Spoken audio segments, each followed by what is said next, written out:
Olá, pessoal! Estamos aqui em mais um programa Mindset, 227 programas, mais de 5 anos no ar com o nosso programa no canal Poa Stream. Hoje teremos uma entrevista com um amigo, um empresário, um pensador, um futebolista, um cara sensacional que eu admiro há muito tempo, chamado Sérgio Kaminski, ex-proprietário, né, da SER, que conseguiu agora terminar e está em outra fase de consultor.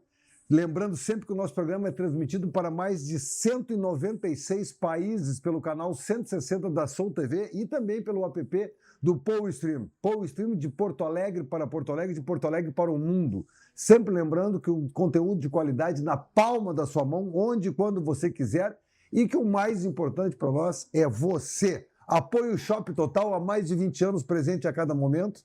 Home 7200, tudo para a sua casa. Ambientalize, quando o ambiente está bom, tudo fica melhor. E os nossos patrocinadores-chave, a Método Soluções de Engenharia, que o Sérgio deve conhecer essa turma toda, e do Hugo Rosa, lembrando que engenharia é mais do que obra, e sim soluções. Isso aí nós vamos explorar um pouquinho.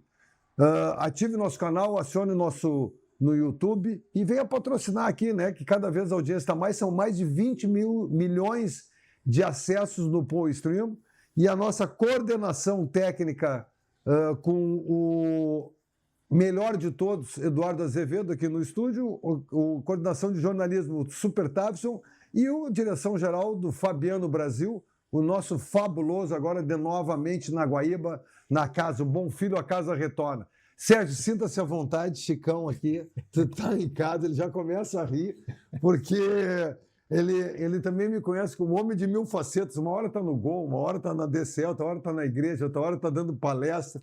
Mas, Sérgio, a vida é isso aí, vai fazendo os cruzamentos e obrigado por tu ter aceitado participar com a gente aí. Bom, Francisco Lumers, eu vou falar Chicão, porque a gente se conhece há tanto tempo, né? E é uma alegria, uma satisfação estar contigo aqui. Eu tenho acompanhado os teus programas e fiquei bastante... Curioso. Fiquei feliz com a tua lembrança aí. Vamos ver se a gente agrega alguma coisa importante aí. Tá bom. E possamos trocar algumas ideias. Sérgio, vamos lá. Mindset é tudo, né? O Fabiano fica bravo comigo. Ele diz, não, mas tu traz um cara do futebol, nós temos um programa de futebol. Tu traz um cara de empresário, não, mas nós temos um programa de... Mas é que mindset é como é que tu pensa, tá? Então, eu vou lembrar uma coisa que é rara da forma como tu pensa, e eu estou te falando isso porque eu testo isso muito. Uma vez eu fiz uma pergunta, eu fui numa palestra do Fronteiras do Pensamento, o doutor Justiça, o cara tem 5.000 alunos, e ele fez 3 perguntas, e eu fiz essas 3 perguntas na sauna da Sojipa, e o Sérgio foi o único cara até hoje que me respondeu categoricamente. As perguntas eram as seguintes, Sérgio. Tu concorda que um professor ganhe pouco e um jogador de futebol ganhe muito? Tu concorda em comprar de um cambista um ingresso que tu não te organizou? Tu compraria um lugar na fila se teu filho ou tua mãe precisasse de um órgão? E quando tu faz essa pergunta, a plateia responde e tu foi categórico, está errado, está errado, está errado. Isso dá para ter uma ideia, no livro de ética que fala a respeito disso, isso dá menos de 2% pessoas que têm essa convicção. Como é que foi o Sérgio, o início lá, o papai e mamãe, para formar essa personalidade, esse caráter, essa convicção de lutador, né? Vamos colocar de guerreiro, de corajoso? Bom, o que ocorre é o seguinte, Chico. Eu ontem, casualmente, estive ali na rua Dona Leopoldina, quase esquina com a Benjamin Constant. Onde eu moro. E eu identifiquei ali o terreno onde eu nasci. Tu é filho da Leopoldina. Leopoldina, quase esquina com a Benjamin. E identifiquei do outro lado, do lado oposto, na Benjamin, o local de uma barbearia, que era a barbearia do Ziza. Isso, na esquina, prédio da esquina ali, um Na pouquinho esquina, depois. tem hoje uma relojoaria embaixo. E eu lembrei ali, bati fotos, mandei no grupo da família, porque eu lembrei que eu levava o meu irmão, o Celso, que tem 2 anos menos que eu, nós íamos ali cortar o cabelo. E no local que eu nasci, o terreno está vazio, está vago, bati umas fotos e encaminhei para o pessoal. Bom, o que ocorre? Nós saímos dali e fomos morar no IAPI. Nós fomos, talvez, das primeiras famílias que foram morar no IAPI. Isso no ano de 1951. Primeiro conjunto habitacional do Brasil, né? Do Brasil. Na época era um plano inovador, um conjunto habitacional inovador, imenso, né? E meu pai e a minha mãe eram pessoas de baixa condição econômica. A minha mãe morava na Benjamin, quase em frente ao antigo Cine Rosário. Quase em frente ao antigo Cine Rosário. O meu avô era porteiro da Sojipa, naquela portaria lá que hoje ela só é aberta para quando tem desfiles. Sim. Que é ali na Pedro Américo com a Leopoldina. Sim, né? na pista. Na pista, acesso à pista. E o meu pai morava na Maranhão, esquina com a São Paulo, e na época da enchente de 41, eles foram todos para o sótão, porque não tinha mais como descer. E eu comecei a trabalhar com 17 anos, naquela época já tardiamente. Pois é. Tardiamente, porque tinha que ajudar em casa, né? E ajudar nos afazeres, nos irmãos. Nos afazeres e tá. Com uma pequena renda. Uhum. Né? Estudei lá no IAPI, num grupo escolar. Depois saí do grupo escolar, fui para o Colégio Concórdia, onde eu finalizei na época o ginásio. Bom colégio. Bom colégio. Eu sou luterano. Exatamente. Da Igreja Evangélica do Brasil. Luterana do Brasil. Do Concórdia eu fui para o Júlio de Castilhos, o Julinho, né? Na época, um colégio excepcional. Quantos? O Julinho tem 2 ou 3 presidentes, né? Tem, né? Eu não sei se tem. Tem. O Julinho tem presidente, E do Julinho eu fui para a escola de engenharia. E comecei a trabalhar. Na época da escola de engenharia, eu trabalhava por essas coisas do destino, né? Eu queria ser geólogo. Que é o meu irmão mais velho é geólogo. Eu queria ser geólogo, porque eu achava fantástico, porque eu, quando era garoto, os meus avós, por parte de pai, eles eram colonos. Mexiam na terra. Mexiam na terra, plantavam para comer, né? E eu passava minhas férias lá próximo de Mariana Pimentel, naquela região ali de Tapes, num local chamado Picada da Cruz. Picada da Cruz. E lá eu aprendi a lidar com a terra. E eu gostava muito. E eu identifiquei essa condição de ser geólogo para mim prospectar o solo. Mas como eu fui trabalhar, e eu fui trabalhar com meu pai e a minha mãe, numa empresa na época que era a maior empresa do planeta na área de fundações. Maior empresa do planeta. Que era a empresa Frank, uma empresa belga, que já tinha sede aqui em Porto Alegre. Ela tinha a sede, a matriz no Brasil era no Rio de Janeiro, e ela tinha mais em 12 capitais. Eu fui trabalhar lá inicialmente como boy, depois passei a trabalhar no arquivo e depois me ensinaram a desenhar. Queridos colegas meus me ensinaram a desenhar.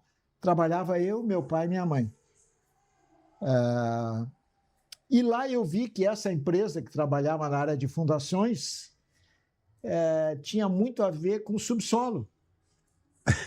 E como a profissão de geólogo no Brasil era muito pouco explorada, recém estava era começando, as primeiras turmas. Exatamente. Os primeiros profissionais da área começaram. E tu tinha que ir para o ITA, Sim. lá em São Paulo. É uma das escolas mais difíceis. Mais difíceis de acesso, né? E como eu era meio arrimo da família, era muito difícil para mim me ausentar jovem, adolescente, e sair da companhia dos meus pais. Então eu descobri que ali na Franca eu poderia atuar, útil ou agradável? Uma coincidência, comecei a tomar gosto, né, pela atividade e acabei destinando a minha vida profissional toda nessa área de obras de terra, fundações. Aliás, Kaminski, o Kaminski tem um repertório de fundações em obras que é um acervo espetacular, né? E é aquele negócio, já diz, né? A parábola da semente caiu em terra boa, fez bem feito, né? Mas tu também tem a questão da morte, ali os esqueletos, que tem as obras. Mas o Beira-Rio, a Arena, a maioria dos prédios, a fundação aqui do próprio shopping, foram feitos pelo Kaminski, pela Cerc, empresa dele. E ali, Kaminski, então, como é que foi essa transição da Belga para a Cerc? Quando tu disse assim, agora é hora de empreender, eu vou abrir minha empresa. O Beira-Rio foi com a Frank. Ah, tá. O Beira-Rio foi com a Frank. Eu estava ingressando na escola de engenharia. Tá. Eu ingressei em 67. A Arena, parte da Arena foi com a Cerc. O shopping total aqui foi com a Cerc. Mas tem um episódio interessante aí. As obras, perimetral, fez vários viadutos, fundações. Mas tem a segunda ponte. A segunda ponte. Segunda ponte do Guaíba. Mas tem uma coisa muito interessante. Por favor. Eu, antes de ser engenheiro, como todo garoto, eu sonhava ser jogador de futebol profissional. Isso. Grande zagueiro. Referenciado pelo Cadu, pelo Davi Coimbra. Não, sempre tem ali, né, Kaminski? E naquela época, o praiano... Aliás, de novo, os campos eram terra pura, a grama tinha uns montinhos de grama. No futebol de praia eu joguei 17 anos. Mas em 67 eu tive uma experiência no Internacional, lá nos Eucaliptos, né? Gremista com experiência internacional. Isso o Seu Abílio, famoso Seu Abílio dos Reis, Seu Abílio. Me convidou. Nós jogávamos lá no Alimpedro, na Vila do IAPI, numa equipe espetacular, só gurizada, chamada São Paulinho. Pô, fez história. São Paulinho foi, vamos dizer, o berço do Cidreira Praia Clube, do CPC, né? O futebol de praia. E o Seu Abílio me levou para os Eucaliptos. Cara, sensacional essa história. E eu treinava no segundo time, evidentemente, contra os titulares. E a zaga do time reserva era eu e o Sérgio Quirinos, que jogou salão no Cercesa muitos anos, querido amigo. Né? Primo do Breno? Não me lembro se era primo do Breno. Porque o Breno era Quirinos também, o goleiro do Grêmio. É? O Quirinos, o Sérgio, né? Para mim é Sérgio. Jogou no Cercesa muitos anos e depois foi presidente do Cercesa, amigo meu até hoje. E a nossa zaga, eu e ele, nos treinos tínhamos um desafio espetacular, porque nós marcamos o Sérgio Galocha e o Claudio Miro. Quer dizer, duas lendas. Não, é espetacular aquilo, espetacular. E vocês não vamos ratear para eles. Não, aí aconteceu o seguinte. Claro que, passado um certo tempo, nós saímos do Inter, né? porque nós já estávamos na engenharia. Uhum. Estávamos na engenharia. Então, eu e ele trabalhávamos, estudávamos e treinávamos. Então, a gente ia dormir meia hora da madrugada. Para acordar às 6 horas. Acordava às 6 horas, né? Chegou um determinado momento, a gente começou a ir mal nas notas na escola e nós conversamos e vamos ter que optar. Nós vamos ter que abrir mão de alguma coisa e vamos ter que abrir mão do futebol. Não vamos poder abrir mão do estudo, né? E aí aconteceu um fato muito interessante. O Abílio, seu Abílio, chamou eu e o Quirinos e disse o seguinte: escuta, eu estou sabendo que vocês são estudantes de engenharia. E eu tenho um desejo, eu quero montar uma escola aqui dentro dos eucaliptos. Olha só que coisa espetacular. Eu queria montar uma escola, porque nós temos muito atletas aqui, semi-analfabetos. E vocês topariam esse desafio? Ô, seu Abílio. Pô, olha, admirável a sua ideia. Mas nós vamos pedir um tempo para o senhor para nós conversar um pouco, para ver se há uma condição de ajustar isso. E aí, cara, sensacional. Não, isso me marcou profundamente, rapaz. Aí nós saímos, eu disse: queridos, nós podemos não jogar nada, mas nós vamos ficar mais tempo aqui, porque a gente tem chance de ganhar o respeito dos demais jogadores, dos demais atletas, vão nos olhar um pouco diferente, talvez a gente possa ficar mais tempo, quem sabe não tenhamos uma chance. Bom, isso não aconteceu porque a gente abriu mão do futebol em benefício do estudo, né? Isso foi em 1967. E em 1968, eu tive uma outra chance. Eu fui para o Grêmio.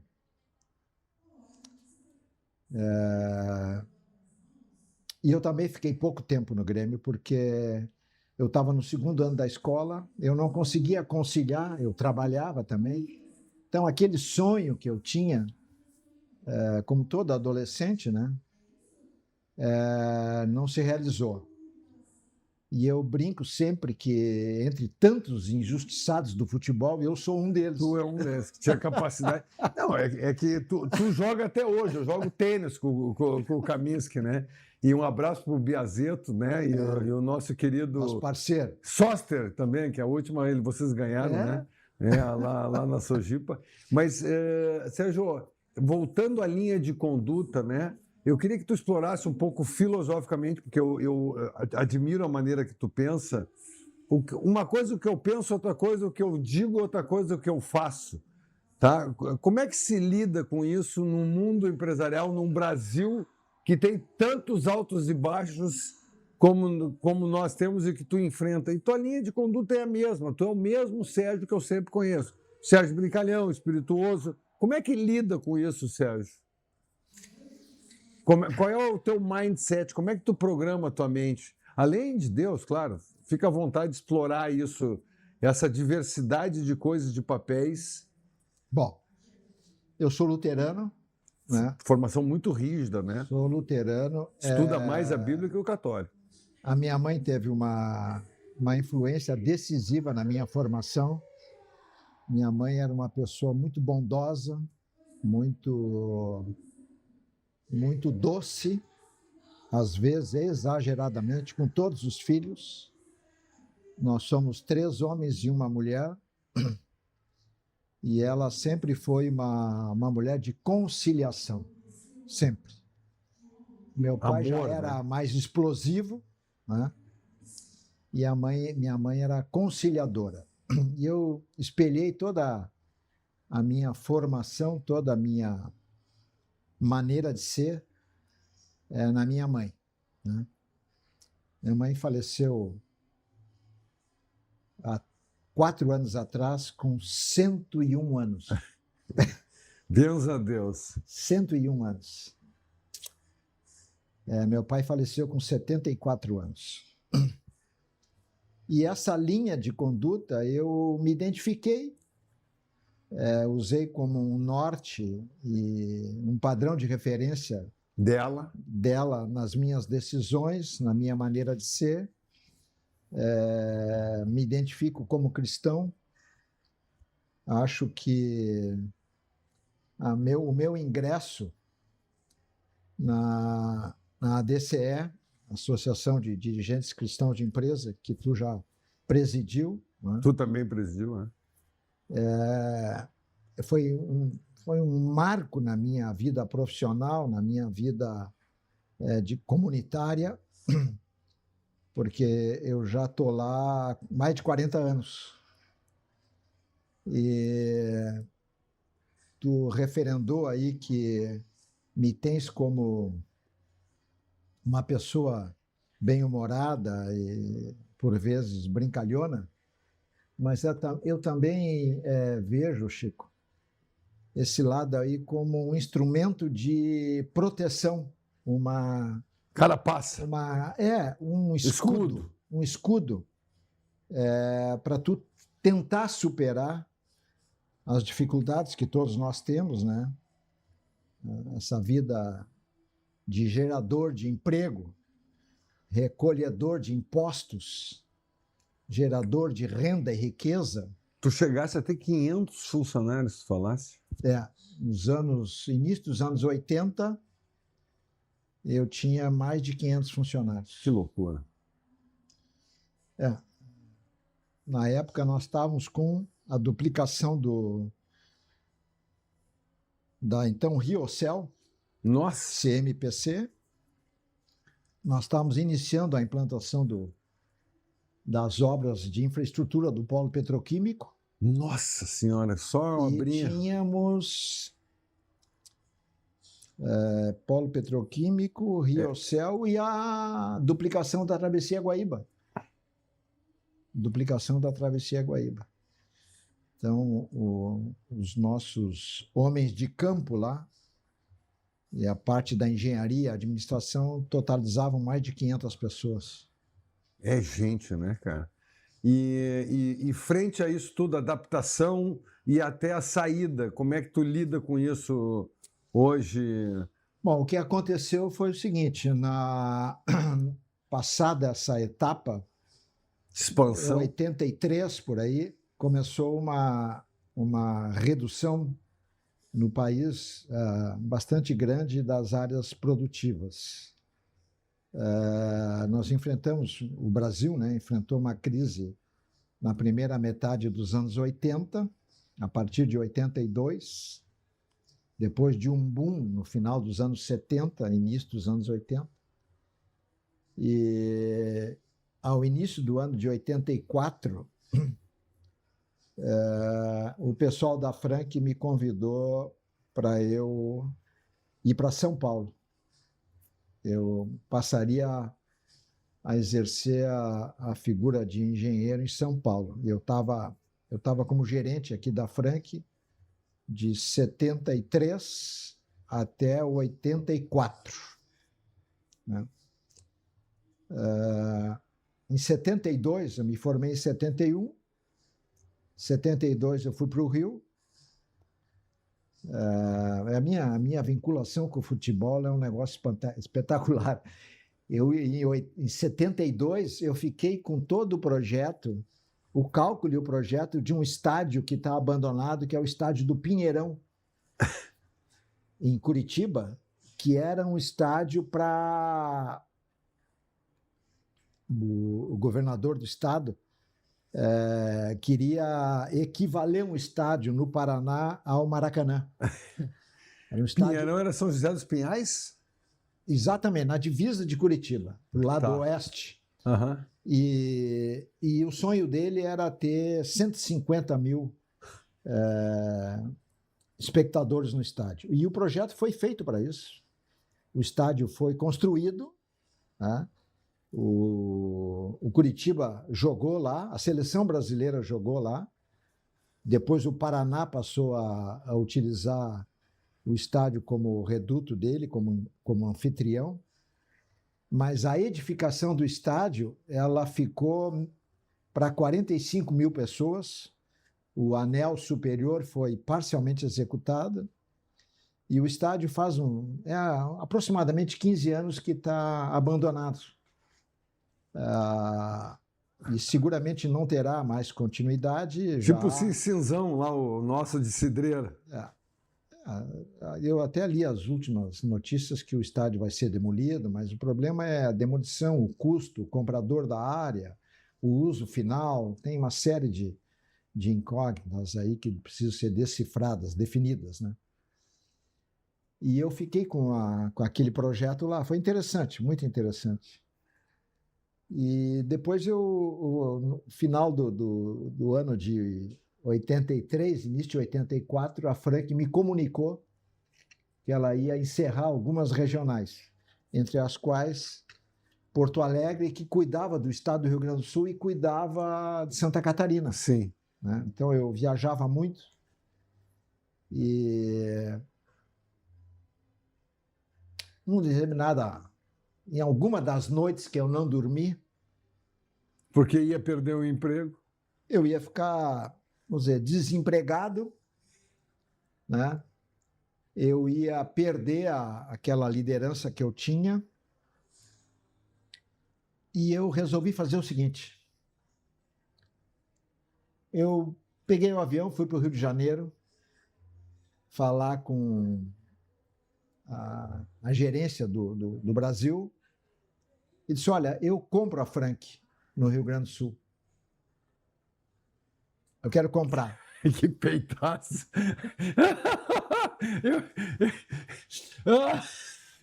Os caras olhando, eu imagino tu, Sérgio. Tu quer comprar? Quero. Eu compro a Frank. Vocês me entregam todo o arquivo da Frank, do Rio Grande do Sul, para eu ter negócio técnico, os meus parâmetros, para eu ter toda a vivência que eu tive nesses 17 anos, que isso é um patrimônio. São elementos importantíssimos para mim. Vocês me alugam a sede e me alugam a área das oficinas, que é no bairro Anchieta, né? Era no bairro Anchieta. Uhum. Até foi construída comigo quando eu era engenheiro aqui. Bom, então tu faz uma proposta. Não, mas espera aí, vocês aceitam? Não, faz uma proposta. Tu pensa, faz uma proposta e a gente vai pensar. Sensacional. Bom, eu fiquei apavorado, né? Porque... Agora? E agora, José? Os caras... Eu digo, rapaz, olha só. Eu vim embora para Porto Alegre. Passou um tempo lá, uma semana, 10 dias. Eu liguei para eles e disse, escuta, eu vou fazer uma proposta para vocês. Só com uma condição. Se eu não pagar, vocês não botam um processo contra mim. Vocês simplesmente vamos negociar a rescisão do contrato, enfim, né? Porque eu vou pagar um aluguel aqui pela edifício Castelo, de frente à Paineira, Siqueira Campos, 1184, quarto andar, conjunto 407. De frente à Galeria 7 de Setembro, ao lado do Bromber. Da Paineira. Paineira. A Paineira está lá ainda, né? Paineira. Bom, fiz a proposta. Eu pago $1 milhão. Isso. $1 milhão. Vocês definem aí o valor do aluguel. Eu preciso 6 meses de carência, tanto no aluguel do prédio quanto no aluguel das oficinas. Ou a gente faz um aluguel só. Fico com os equipamentos, tinha alguns equipamentos aqui. Ok. Passou um tempo, me ligaram, disse, olha, a tua proposta está aceita. Cara, chega a me emocionar aqui. Tua proposta está aceita. Tá bem. Aí aconteceu uma outra coisa interessantíssima. Eu trabalhava, como eu te disse, com meu pai e minha mãe. No final dos anos 70, o meu pai se aposentou, parou de trabalhar, saiu da Frank. A minha mãe tinha saído antes, porque os dois trabalhando, nós fomos criados Dentro da Frank. dentro da Frank, e eu e os meus irmãos fomos criados pela minha avó materna, que morava conosco. Eu perdi o meu avô muito cedo, eu tinha 2 anos. Não conheci meu avô. E no dia 31 de outubro de 1984, eu dispensei o meu pessoal, até então da Frank. No dia 1º de novembro de 1984, eu os admiti na nova empresa. Então, ninguém ficou um dia desempregado, ninguém mudou de endereço, o endereço continuava o mesmo, e eu dei sequência, né? Sensacional. Kaminski, primeiro pela tua coragem de fazer isso. Segundo... coragem ou um misto de loucura com coragem? Mas aquela convicção, né? Que quando tu vai pro Rio, tu não tá pensando só em ti, né? Tu diz, cara, e a cambada toda que tá comigo? Porque na tua frase tu usou que tu estava perdendo a liderança sobre um grupo que confiava em ti. Então, se a gente pegar, né, hoje a gente estuda muito isso, conforme eu construo a minha frase, ali está a minha estratégia, está o meu pensamento, né? Então, ali já mostra muito do teu pensamento em relação a isso, Sérgio. E aí é grupo, é equipe, é competição, é mercado, é jogo. Isso tudo tem uma correlação, né? Tu vê que tu vai linkando uma coisa com a outra, essas experiências compartilhadas, aquilo que tu falou do futebol, da escola, do trabalho. É um ser completo, né? Tu não é um ser isolado, né, Sérgio? Com seus, como é que é? Com suas defeitos e potencialidades, né? Eu sempre carrego uma frase comigo que é: aqui se trabalha graças a Deus. Né? Tem um quadro lá que está nas minhas costas ali da sala que eu trabalho hoje, né? Sempre porque a vida, isso é um ensinamento antigo, a vida não é um dia de alegria nem de tristeza, é de trabalho. De trabalho. E eu já estive, pessoal, com o Sérgio, foi até um dia que nós estávamos no jogo de tênis, lá na Sojipa, com os amigos. Ao meio-dia nós fomos almoçar e veio a notícia que um funcionário teu tinha se acidentado gravemente também. E tu não muda a tua linha de conduta, né, Sérgio? Tu continua sendo o Sérgio, tu consegue ter esse equilíbrio externo. No interno deve ser uma revolução mental para se segurar. Mas externamente tu é um cara ponderado, um cara equilibrado. Embora tu tenha relatado aqui, nós já estamos há 40 minutos conversando, embora tu tenha relatado muito que tu está indignado, né, Sérgio, ultimamente. Me fala um pouquinho dessa tua indignação e como conviver com isso, Sérgio. Ô Chico, eu sempre tive por objetivo gerar emprego, tentar pagar justamente os colaboradores, né?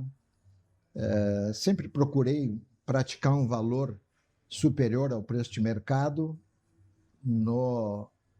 para o pessoal, né? Remunerar o pessoal adequadamente, sempre uma margem superior, né? Respeitá-los, né? Ter com eles um convívio fraterno. Eu te diria que os momentos que vivemos aí, de 15 anos, 20 anos para cá, eles são muito distantes do que se vivia na relação empregador-empregado há 50 anos atrás. Essa relação mudou muito para pior. A relação antiga ela era mais fraternal, um convívio de respeito e amistoso, e a gente usa essa gíria do futebol, o pessoal vestia a camisa, né? Hoje tu vê jogador que não veste a camisa. Sim. E empregado que pior ainda. Né? E de novo, os ele não é um colaborador. Não. Né? E os resultados não vêm, né, Sérgio? Será que ninguém se toca disso, né?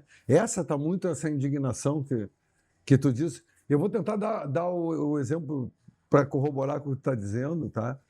Eu sou professor há 35 anos. Quando eu parei de jogar, eu comecei a dar aula, né? Porque eu já tinha feito formação, já tinha terminado o mestrado. E quando eu parei de jogar, fiz o mestrado e comecei a dar aula, eu dei aula para professor como dar aula, porque eu sou um cara muito extrovertido, um cara que consegue fazer, a gente bate um papo aqui, o tempo voa, mas eu notei que eu estou defasado esse ano. Tá? E por quê? E a principal coisa, eu não sou mais autoridade. Até então, todos os meus professores eram autoridades. E eu não sou mais autoridade para essa turma. Então, eu tenho que me readaptar. Como lidar eu não sendo autoridade? E eu vou dizer, isso é um mindset maluco. Maluco, porque no final, se o jogo é esse, vamos ganhar o jogo.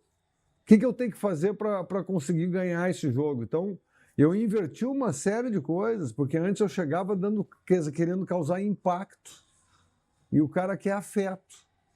Então eu tenho que fazer ele sentir um impacto de uma forma gostosa, só que impacto é impacto.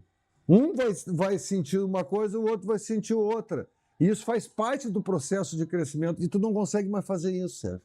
Então, quer dizer, a forma... Vamos filosofar um pouquinho nesses minutos que restam aqui. Eu sempre fui convidado para dar palestras. Isso. Tá?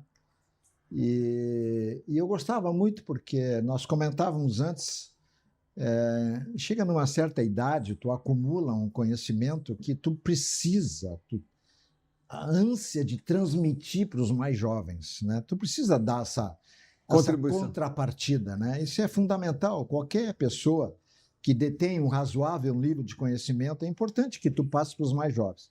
Aí aconteceu um fato interessante. Ótimo. Eu fui na Unicinos, convidado para dar uma palestra. Acho que isso aí faz uns 10 anos ou mais. Para palestrar para os formandos, 4º, 5º ano da Escola de Engenharia, sobre a atividade de fundações. O que representa... Na economia, as fundações em qualquer obra. Olha, as fundações é a sustentação de qualquer obra. Qualquer obra. Né? Então, isso é um universo amplo. Para mim, que tenho paixão pela minha profissão, é uma coisa espetacular. E aconteceu o seguinte, eu preparei a palestra, como sempre fazia, hoje faço muito pouco isso, e comecei a conversar com os alunos, com projeções e tal, e eu percebi que 1/3 da sala não me dava atenção. Logo ali na frente, eu percebi que esse 1/3 passou para 2/3. 2/3. Eu parei a palestra.